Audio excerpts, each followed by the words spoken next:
तो देखो क्लास 9 का ज्योमेट्री स्टार्ट कर रहे हैं, ठीक है। क्लास 9 का ज्योमेट्री तुम लोग का क्लास 10 का ज्योमेट्री प्लस जितना भी जनरल कंपटीशन है आज के डेट में जितना भी है उसमें 25 से 30% क्वेश्चन किस चीज़ का दे रहा है, ज्योमेट्री का दे रहा है। हम अगर झूठ बोल रहे हैं तो किसी भी कंपटीशन का आप क्वेश्चन पेपर उठा लीजिएगा और देख लीजिएगा, सारे कंपटीशन में मैथ और रीजनिंग लगभग 50 से 60% का है जो वेटेज है। तो मैथ और रीजनिंग अगर आपका अच्छा रहेगा, ज्योमेट्री में मेहनत कम है एलजेब्रा के मुकाबले। अगर आप एलजेब्रा पढ़ रहे हैं, एलजेब्रा में आप काफ़ी मेहनत करेंगे तब जा करके आप नंबर उठाएंगे, लेकिन ज्योमेट्री में आपको नंबर ज़्यादा लाने का जरूरत नहीं है। कॉन्सेप्ट अगर आपके पास पता है, कॉन्सेप्ट अगर आपका क्लियर है तो आप अच्छा से ज्योमेट्री का क्वेश्चन को कर दीजिएगा। कोशिश ये कीजिएगा कि आपका जो भी चीज़ है, मतलब जो भी हम चीज़ पढ़ाएंगे एकदम ध्यान से समझिएगा। एक दो क्वेश्चन भी बीच बीच में कराएंगे, ये नहीं है कि सिर्फ और सिर्फ कॉन्सेप्ट समझाएंगे, बीच बीच में एक दो क्वेश्चन कराएंगे, ठीक है। तो जिसका भी मान लीजिए क्लास 9, 10 बिहार बोर्ड का हो, CBSE का हो, क्योंकि लगभग लैंग्वेज दोनों लैंग्वेज में रहेगा, लगभग 100% नहीं कर सकते हैं लेकिन लगभग रहेगा। तो जिसका भी बैकलॉग तैयार नहीं हुआ है, जिनको 9th क्लास का छूटा हुआ है, तो वो अपना अभी आराम से देख करके समझ करके और समझिए मतलब अच्छा से। वैभव सिंह बंद करो कॉपी, बताया ना कि कॉपी बंद रहेगा, ठीक है। तो ज्योमेट्री में क्या होता है, पहला चीज ज्योमेट्री, ठीक है। क्लास 9, ठीक है। तो इसमें है एक चैप्टर 5 जिसमें हम लोग को पढ़ना है एक्सियम और पोस्टुलेट। क्या पढ़ना है, एक्सियम और पोस्टुलेट। एक्सियम ऐसा चीज होता है जो पूरे होल मैथमेटिक्स पे अप्लाई होता है, पोस्टुलेट सिर्फ और सिर्फ ज्योमेट्री में अप्लाई होता है, ठीक है। अब एक्सियम्स क्या क्या होता है, पोस्टुलेट क्या क्या होता है। तो एक्सियम में मतलब अब कह रहे हैं कि सारे मैथ पे अप्लाई होता है, तो हम क्या करेंगे इसको कि एक एक्सियम बताएंगे, सब नहीं बताएंगे, 6-7 एक्सियम, एक एक्सियम बताएंगे, उसके अकॉर्डिंग सब निकल जाता है, ठीक है। तो पहला एक्सियम बोलता है things which are equal to the same are equal to one another. मान लो कि ये एक लाइन है, ठीक है, A और B, दूसरा लाइन है C और D, और तीसरा लाइन है E और F, ठीक है। तो हम ये कह रहे हैं कि AB का जो डिस्टेंस है वो कितना है, 2 है, और CD का भी डिस्टेंस है, ये 2 है। अब हम ये बोल रहे हैं कि ये तो इसके बराबर है लेकिन ये भी इसके बराबर है, तो ये इसके बराबर कब होगा, जब ये 2 होगा तभी ना ये इसके बराबर होगा, और जब ये इसके बराबर है, ये इसके बराबर है, तो सीधी सी बात है कि ये इसके बराबर होगा, ठीक है।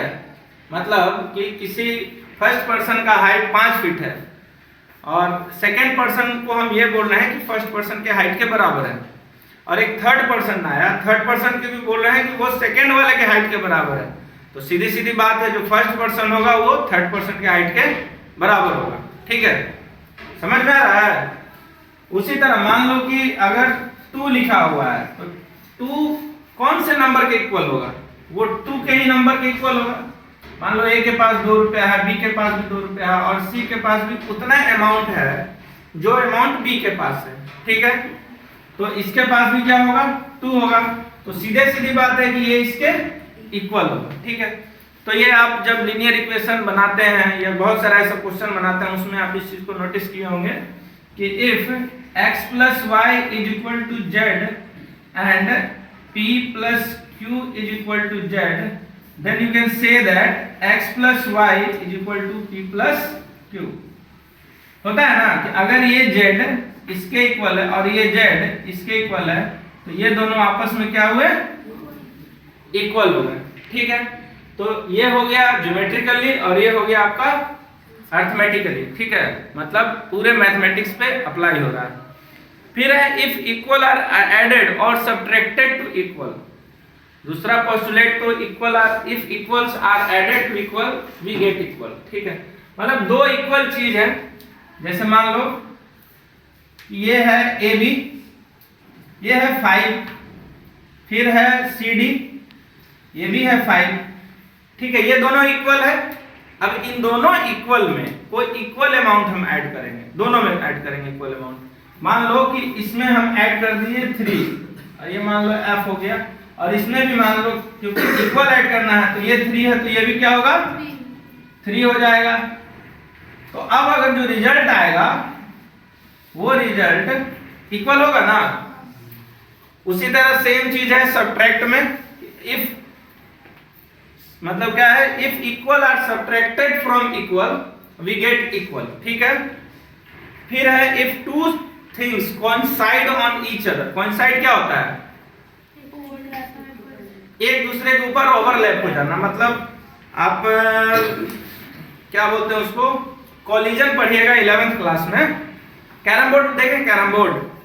तो जैसे कि एक गोटी यहां पर है और एक गोटी यहां पर है, अगर ये इसको सेम फोर्स से अगर पुश करता है ना तो ये इसकी जगह पे आके बैठ जाता है, ठीक है।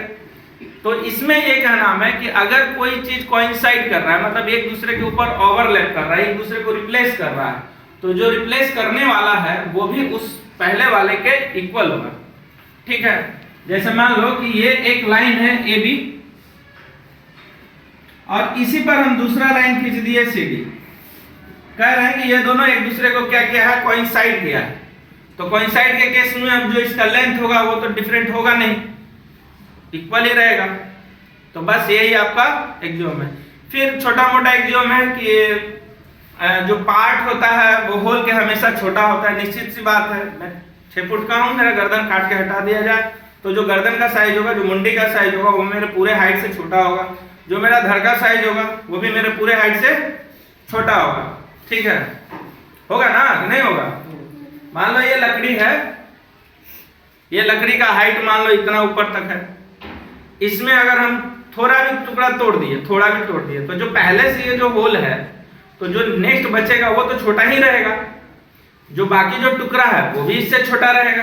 तो जो पार्ट होता है वो कभी भी होल से क्या होगा, क्या होगा, छोटा होगा। उसके बाद क्या है, बस बेसिकली यही मेन है, ठीक है।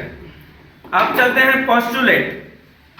एक्सियोम हो गया। अब पोस्टुलेट क्या होता है ना कि पोस्टुलेट पूरे ज्योमेट्री में अप्लाई होता है, अर्थमेटिक में नहीं होता, पूरा मैथमेटिक्स में नहीं होता है। किसमें होता है, सिर्फ और सिर्फ ज्योमेट्री में अप्लाई होगा, ठीक है। तो इसमें बहुत सारा है, खैर छोटा छोटा है तो छोटा छोटा तो हम बता देते हैं।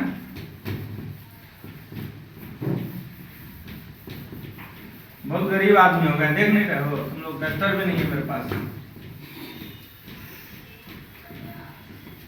गरीबी में जीने का मजा ही है। विश्वास नहीं है ना, रात में निकलना, थोड़ा शर्ट वर्ट खोल लेना, ठंड का टाइम है, एक बार बाहर जाकर के आना, बड़ा मजा आएगा, ठीक है। और ठंड का एहसास करना कि हमको ठंड लग रहा है, और मजा आएगा, ठीक है। सही बात बता रहे हैं। तो अभी देखो इसमें पोस्टुलेट में क्या कहता है कि स्ट्रेट लाइन में be drawn from any point two any another point. कोई एक पॉइंट है, इससे किसी एक पॉइंट पे हम क्या कर सकते हैं कि स्ट्रेट लाइन ड्रॉ कर सकते हैं, ठीक है। दूसरा पोस्टुलेट क्या कहता है, अच्छा पोस्टुलेट नहीं करता है। अच्छा लाइन क्या होता है, लाइन समझाते हैं। मान लो कि ये पॉइंट का कुछ श्रृंखला है, ये सब पॉइंट है, ठीक है। अब हम अगर इन श्रृंखलाओं को जोड़ेंगे तो ये क्या चीज का फॉर्मेशन कर रहा है, एक लाइन है, ठीक है। कर्व तो है ही, curve is the part of line, ठीक है। ये एक लाइन है, ठीक है। तो लाइन किसी भी डायरेक्शन में किसी भी एंगल से हो सकता है, क्योंकि लाइन क्या चीज होता है, कलेक्शन ऑफ बहुत सारा पॉइंट, बहुत सारे बिंदुओं को मिला करके एक रेखा का निर्माण होता है, ठीक है। बहुत सारा बिंदु मतलब अनगिनत, मान लो अगर ये यहां से यहां तक लाइन है ना तो इसमें भी अनलिमिटेड पॉइंट है। कितने पॉइंट्स है, अनलिमिटेड पॉइंट्स है, ठीक है। लेकिन एक लाइन खींचने के लिए, एक लाइन खींचने के लिए मिनिमम हमको कितना पॉइंट चाहिए, 2 पॉइंट चाहिए, तो हमको एक लाइन खींचा जाएगा। अब आते हैं लाइन में। लाइन होता क्या, लाइन कुछ भी हो सकता है, वो सिर्फ कलेक्शन ऑफ पॉइंट्स है, ठीक है। लाइन कुछ भी हो सकता है, लेकिन स्ट्रेट लाइन क्या होता है, स्ट्रेट लाइन होता है जिसके पास दोनों साइड में क्या है, डायरेक्शन है। स्ट्रेट लाइन में क्या है, दोनों साइड में डायरेक्शन है, इधर भी इन्फिनाइट जाएगा और इधर भी इन्फिनाइट जाएगा, तब वो क्या है, स्ट्रेट लाइन है। अगर हम यहाँ पर अगर सिर्फ एक तरफ ब्लॉक करके बोल दें कि नहीं ये ए से जा रहा है, इसको हम लोग क्या बोलते हैं, इसको हम लोग रे बोलेंगे। क्या बोलेंगे, रे। और अगर दोनों साइड अगर हम ब्लॉक कर दिए तब इसको क्या बोलेंगे, लाइन सेगमेंट। ठीक है, लाइन सेगमेंट, रेखीय युग्म। ठीक है, तो आप समझ रहे होंगे कहने का मतलब कि जो लाइन है कोई बहुत बड़ा चीज नहीं, लेकिन सारा जो ज्योमेट्री का जो भार है ना, ये पॉइंट और लाइन के ऊपर बैठा हुआ है, उसका भी कारण बताते हैं। सबसे पहले तो एक लाइन के लिए अनलिमिटेड पॉइंट हो सकते हैं, तो उसी तरह एक पॉइंट के लिए मिनिमम 2 लाइन का इंटरसेक्शन होगा। क्या होगा, मिनिमम 2 लाइन का इंटरसेक्शन होगा। ठीक है, आप इस इंटरसेक्टिंग पॉइंट को अगर डिफाइन करने के लिए बोल दे कि व्हाट इज इंटरसेक्टिंग पॉइंट, तो आप कैसे डिफाइन करेंगे, if 2 line having same common point. क्या, if 2 lines having same common point that are called intersecting point of 2 lines। ठीक है, क्योंकि 2 लाइन के बीच का जो कॉमन पॉइंट होगा उसी को हम लोग, ये कहीं भी हो सकता है, ये ऐसे गया ऐसे गया, ये भी हो सकता है। ठीक है, फिर ये ऐसे गया ऐसे गया, ये भी हो सकता है, कहीं से भी हो सकता है पॉइंट। अच्छा, एक पॉइंट से कितना लाइन क्रॉस कर सकता है, कितना हो सकता है, इनफिनाइट का मतलब हिंदी में कोई बताओ, अनंत। अनंत का मतलब अनगिनत, कितना, अनगिनत, जिसका गिनती नहीं हो सकता है। तो एक जो पॉइंट है ना, देखो इसमें कितना भी लाइन क्रॉस कर सकते हैं। ठीक, कितना भी लाइन क्रॉस कर सकते हैं। तो सर्कल का जो सेंटर होता है वो भी एक पॉइंट होता है, तो सर्कल का सेंटर से कितना रेडियस पास हो सकता है, इनफिनाइट रेडियस पास होता है। अब सर्कल में टेंजेंट कितना हो सकता है, क्योंकि एक रेडियस पे एक टेंजेंट होता है, ये हम लोग पढ़ते हैं, तो कितना टेंजेंट हो सकता है। टेंजेंट क्या होता है, जैसे ये सर्कल है ना, इसका जो स्पर्श रेखा है जो सिर्फ इसको टच करता है, इसको हम लोग टेंजेंट बोलते हैं, और एक रेडियस के लिए एक टेंजेंट होता है। ठीक है, और ये 90 डिग्री पे होता है। ये फिलहाल सिर्फ बताने के लिए बता रहा है, ताकि क्लास जैसे चल रहा है ना, तो आप लोग को जो चीज आया सामने में वो चीज कम से कम समझ में आ जाए। फिर बाद में तो पूरा डिटेल में, तो इसके बारे में डिटेल हिस्ट्री तो समझेंगे ही। ठीक है, उसके बाद पोस्टुलेट क्या कह रहा है,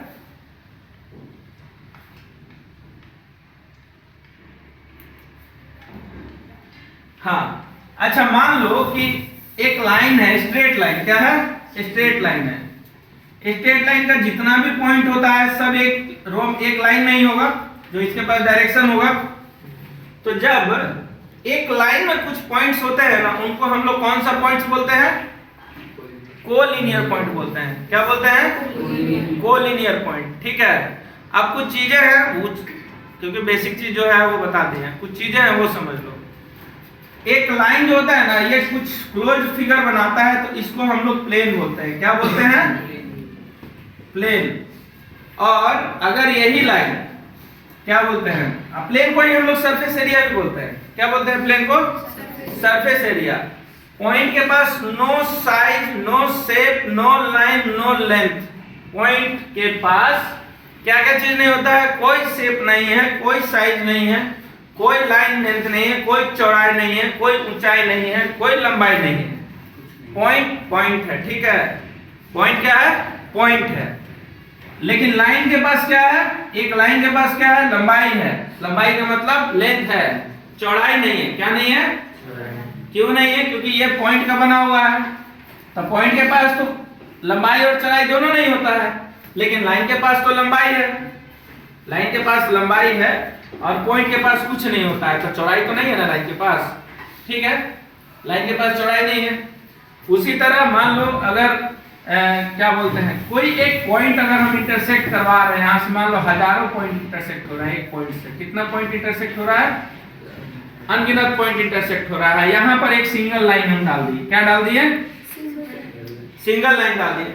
तो यहाँ से एक लाइन जरूर होगा जो इसका 90 डिग्री पे बनाएगा, और इसमें एक लाइन जरूर होगा जो कि पैरेलल होगा इसके। ठीक है, अब पैरेलल लाइन हम बताएंगे आगे, पैरेलल लाइन क्या होता है। ठीक है, ये बस थ्योरम है, आप समझ लो कि पॉइंट अगर एक है, नीचे में कोई पैरेलल कोई एक लाइन है, तो सिर्फ एक उससे परपेंडिकुलर डाउन होगा और सिर्फ एक लाइन उसके पैरेलल होगा, ठीक है, ज्यादा नहीं हो सकता है क्योंकि लाइन क्या है, एक ही रहेगा, ठीक है। अब चलते हैं प्रथमो अध्याय समाप्त। क्या समाप्त? हाँ, चलते हैं लाइन्स एंड एंगल, यानी रेखा एवं कोण।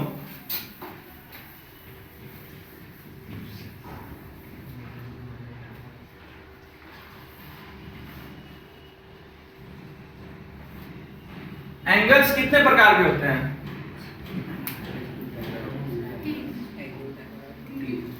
बताओ बाबू, एंगल्स कितने प्रकार के होते हैं? अभिषेक?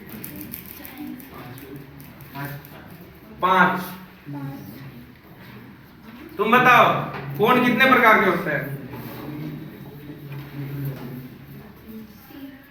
3। देखो, कोण तो बहुत प्रकार के होते हैं, कोण बहुत प्रकार के होते हैं। कुछ होते हैं मेजर एंगल्स, कुछ होते हैं माइनर एंगल्स। माइनर एंगल्स नहीं कहेंगे, कुछ ज्यादा हम लोग डिमांडिंग एंगल्स हैं जिसका हम लोग को पढ़ाई ज्यादा करना है, और कुछ सब्स्टिट्यूट एंगल्स हैं, मतलब कि जिसका पढ़ाई जानना है हमको, ठीक है। तो जो जनरली हम लोग ट्राइंगल में फाइंड करते हैं, एक ट्राइंगल में फाइंड करते हैं, उस पर बात करेंगे। देखो, कोई दो लाइन, सबसे पहला एंगल क्या होता है? दो लाइन का जुड़ाव। किसी पॉइंट पर अगर कोई दो लाइन एक दूसरे को इंटरसेक्ट कर रहा है, तो जो यहाँ पर एंगल बनता है, इसी को हम लोग क्या बोलते हैं? एंगल बोलते हैं, ठीक है। अब ये एंगल मिनिमम 3 प्रकार का है। कितने प्रकार का है? 3। पहला होता है एक्यूट एंगल, पहला होता है एक्यूट एंगल। दूसरा होता है ऑब्ट्यूस एंगल, और तीसरा होता है राइट एंगल, ठीक है। ये किसमें? हम लोग ट्रायंगल में फाइंड करते हैं।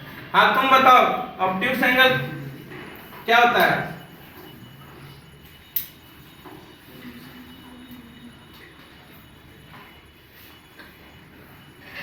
तू बता रहे, ऑब्ट्यूस एंगल क्या होता है? 90 से बड़ा 180 से कम होता है। जो 90 से ज्यादा और 180 से कम।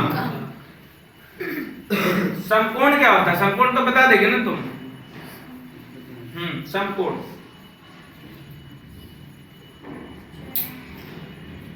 जो 90 डिग्री पे होता है। देखो, एक्यूट एंगल क्या होता है बाबू, तुम बताओ? 90 से कम होगा, ठीक है। तो देखो, जो एक्यूट एंगल होगा वो लेस देन 90 डिग्री। कितना डिग्री? हाँ, 90 डिग्री क्या होता है? किसी एक लाइन पर अगर पूरा परपेंडिकुलर कोई चीज खड़ा है, ठीक है, बिल्कुल सीधा खड़ा है, जैसे ये टेबल है, ये मेरा हाथ है, इस पर कोई अगर चीज खड़ा है, तो इसको हम लोग क्या बोलेंगे? इस एंगल को 90 डिग्री बोलते हैं, ठीक है।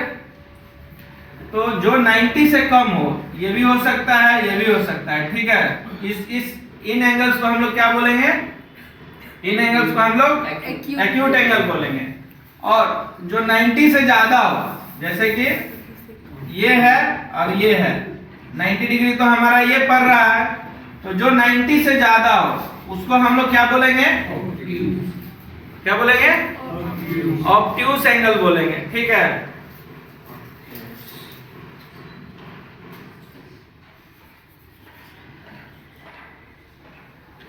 और राइट एंगल क्या बोलेंगे? 90 डिग्री। जो 90 डिग्री के इक्वल हो। समकोण किसको बोलेंगे? तो 90 डिग्री के इक्वल हो, ठीक है। अब आते हैं बहुत सारे एंगल उसके बाद है, ठीक है। जैसे चौथा सप्लीमेंट्री एंगल। क्या? Supplementary angles. सप्लीमेंट्री एंगल्स ना एक्चुअल में विथ रिस्पेक्ट टू वाला सिस्टम है। With respect to 9th class के फिजिक्स में पढ़े होंगे। दुनिया में जितनी भी चीजें हैं, दुनिया में सब विथ रिस्पेक्ट टू है, ठीक है। विथ रिस्पेक्ट टू मतलब समझ रहे हो? हम अगर चल रहे हैं तो धरती पीछे जाती है। बहुत जगह सुने होंगे ना कि अरे फलाना स्टेशन तो पीछे चला गया। क्या वो पीछे गया? क्या वो पीछे गया? नहीं गया,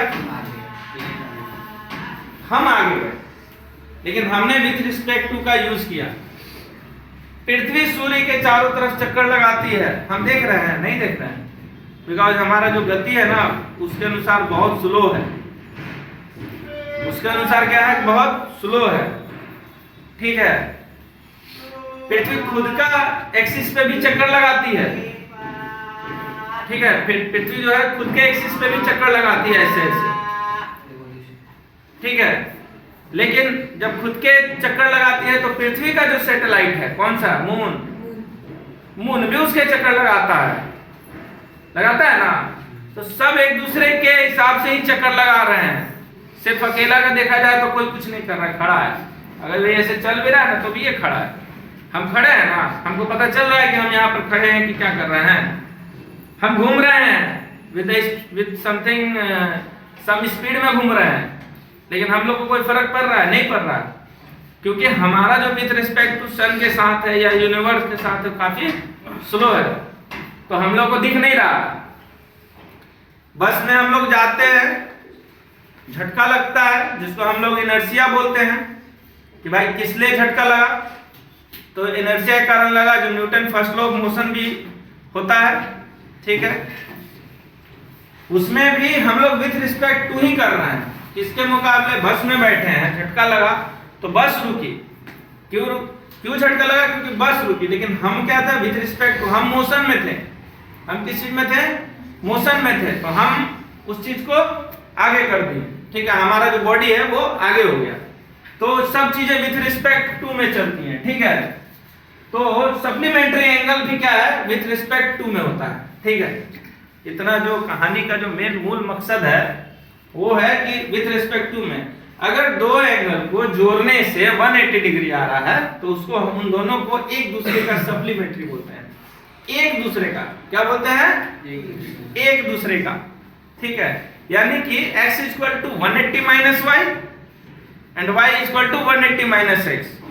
सपोज करो कि ये सप्लीमेंट्री एंगल मतलब ये एंगल, ठीक है, 180 डिग्री। ठीक है, और ये कभी भी बनेगा सप्लीमेंट्री एंगल तो दो एंगल को जोड़ करके, ये x और ये y। तो x के लिए y सप्लीमेंट्री है और y के लिए x सप्लीमेंट्री है। ठीक है,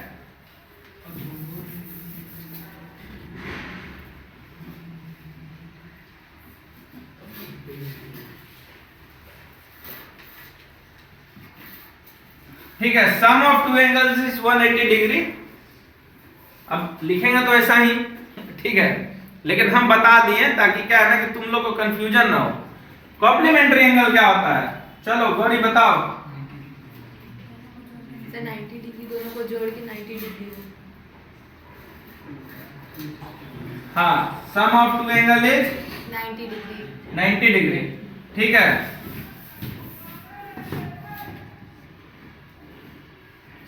फिर नहीं 360 डिग्री को कौन सा एंगल बोलते हैं? Complete angle. कंप्लीट एंगल किसको बोलते हैं?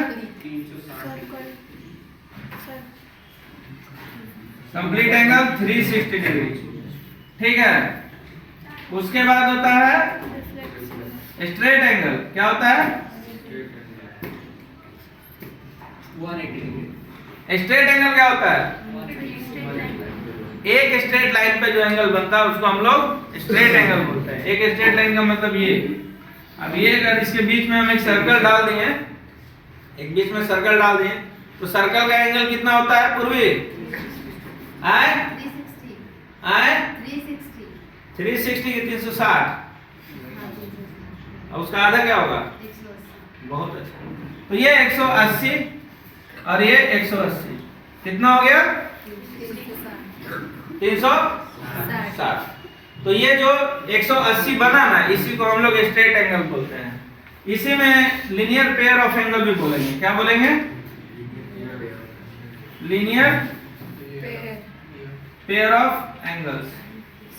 ठीक है, लीनियर पेयर ऑफ एंगल्स भी इसी में बोलते हैं। दो एंगल का जो सम होगा, ये x और ये y, तो ये दोनों का जो सम होगा ये 180 डिग्री होगा। ये है एग्जैक्ट 180 डिग्री वाला थ्योरम। ठीक है, सप्लीमेंट्री में क्या बताया कि एक दूसरे के रिस्पेक्ट में बोलेगा, खुद को नहीं बोलेगा, एक दूसरे के रिस्पेक्ट में बोलेगा। ठीक है, एडजेसेंट एंगल क्या होता है?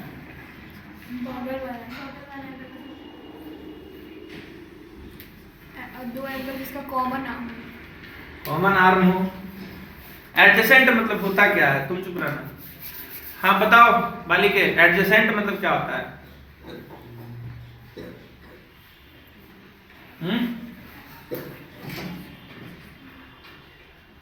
हाँ हिमांशु। Adjacent means हाँ opposite. बहुत अच्छा, तुम बताओ एडजेसेंट का मतलब। तू बता गौरी, क्या नाम है तुम्हारा? उत्कर्ष। बहुत अच्छा, सिमिलर आर्क नहीं। हाँ तू बता क्या होता है? दो एंगल्स का एक आर्म कॉमन हो। देखो सबसे पहले एडजेसेंट, नहीं सही बोल रही है। सबसे पहले एडजेसेंट का मतलब ये होगा कि मान लो बगल में कोई घर है और ये कॉमन दीवार है। क्या है? कॉमन दीवार है। वो जो दीवार दिख रहा है कॉमन दीवार है, बगल में घर है। तो ये जो दीवार हुआ ये हम लोग का एडजेसेंट पड़ा। एडजेसेंट का मतलब एक के बाद एक के बाद एक, एक के बाद एक, एक के बाद एक, तो उसको हम लोग एडजेसेंट बोलते हैं। ठीक है, तो एडजेसेंट का मतलब सीधा सीधी ये हुआ कि कोई भी दो एंगल जो ठीक अगल बगल हो उसको हम लोग एडजेसेंट एंगल बोलते हैं। ठीक है, जैसे मान लो कि ये एक एंगल हुआ, इसके बीच में हम एक लाइन खींच दे, तो ये एंगल और ये एंगल x है और ये एंगल y है, तो ये दोनों कौन सा एंगल हुआ? एडजेसेंट हुआ। ये एंगल z है, ये दोनों कौन सा एंगल हुआ? एडजेसेंट है। एडजेसेंट एंगल हुआ। ठीक है, तो adjacent angle having common arm, क्या? Having common arms. ठीक है, उसके बाद 10 एडजेसेंट एंगल के बाद कौन सा एंगल आता है? Reflex angle. Reflex angle. क्या होता है रिफ्लेक्स एंगल? 180 से ज्यादा और 360 बहुत अच्छा, 180 से ज्यादा होता है और 360 से कम। और 360 से कम होता है। देखो ये जो भी एंगल हुआ, ठीक है, ये मान लो कितना है? 60 डिग्री है। अब ये 60 डिग्री के अलावा ये जितना डिग्री हुआ इसको हम लोग क्या बोलेंगे? रिफ्लेक्स एंगल बोलेंगे। तो रिफ्लेक्स एंगल निकालने के लिए 360 माइनस गिवन एंगल, क्या? 360 minus given angle, and that should be more than 180 degree. That should be more than 180 degree. 180 से ज्यादा होना चाहिए। अगर कोई एंगल 180 से ज्यादा मिल गया तो वो खुद ही रिफ्लेक्स एंगल है। ठीक है, अगर कोई 180 से ज्यादा मिल गया तो वो खुद ही रिफ्लेक्स एंगल है। बाकी जो आर्क वार्क पढ़ाएंगे ना अभी सर्कल का, तो उसमें हम सभी चीजों को कवर करेंगे। अब देख लेते हैं कि कोई चीज छूट, कौन सा? बहुत अच्छा।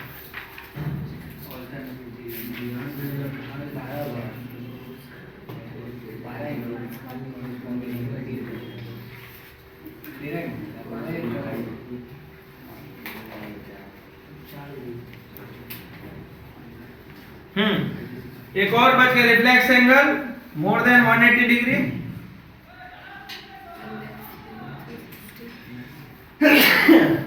उसके बाद हो गया वर्टिकली अपोजिट। क्या? ये थोड़ा प्रूव करने वाला है। ठीक है, जब अगर दो लाइन एक दूसरे को क्रॉस कर रहा है, क्या कर रहा है? क्रॉस यानी इंटरसेक्ट कर रहा है with common point O, with common point O। ठीक है, और वर्टिकली बोलता है कि अगर ये एंगल x है तो ये भी एंगल x होगा। ठीक है, मंजीत सर बोलते हैं कि ये एंगल x क्यों होगा? ठीक है, क्योंकि ज्योमेट्री है तो ज्योमेट्री में हर चीजें क्या है? प्रूफिंग चाहिए। लगभग सभी चीजों को हमने प्रूफ के तौर पे बताया है। कुछ कुछ बेसिक टर्म है तो उसको तो याद करना पड़ेगा, लेकिन अभी से जब जो भी चीजें पढ़ाएंगे तो वो क्या होगा? प्रॉपर डेराइवेशन पे जाएगा। ठीक है, तो हम इसको माने y और इस भाई साहब को माने z। क्या माने? z। तो x plus y equal to क्या होगा? 180 degree, and y plus z equal to 180 degree. ये हो गया 1 और ये हो गया 2। ये इक्वेशन 1 आ गया, ये इक्वेशन 2 आ गया। यहाँ से y इक्वल टू लिख सकते हैं 180 माइनस x, और इसमें y इक्वल टू लिख सकते हैं 180 माइनस z। तो जो एक्सियम 1 था, एक्सियम 1 यहाँ पे अप्लाई होगा। एक्सियम 1 यहाँ पे अप्लाई होकर के क्या बोलेगा? 180 minus x equal to 180 minus z, ये 180 खत्म, माइनस माइनस खत्म, एक्स इक्वल टू जेड, यानी ये जो एक्स है इस जेड के इक्वल है, ठीक है। In the same situation y equal to y, ऐसे भी कर सकते हो कि अगर एक एंगल मान लो 60 डिग्री है तो ये बचेगा वो जो भी बचे 120 बचे, अगर ये 60 है तो ये भी उतना ही बचेगा, ठीक है, क्योंकि ये दोनों तो प्रूव कर दिया ना कि अपोजिट इक्वल होता है, ठीक है। उसके बाद वर्टिकली अपोजिट एंगल, इसको लिखेंगे कैसे, pair of opposite angle by good morning sir. pair of opposite angle by intersecting two lines are equal। देख लेना भाई, मेरा अंग्रेजी भगवान भरोसे हिंदू होटल है, ठीक है, मेरा अंग्रेजी भगवान भरोसे हिंदू होटल है। अब कोई चीज अगर छूट रहा हो तो आप लोग हमको सजेस्ट कर, वो सब पैरेलल लाइन में, पैरेलल लाइन पढ़ाएंगे ना।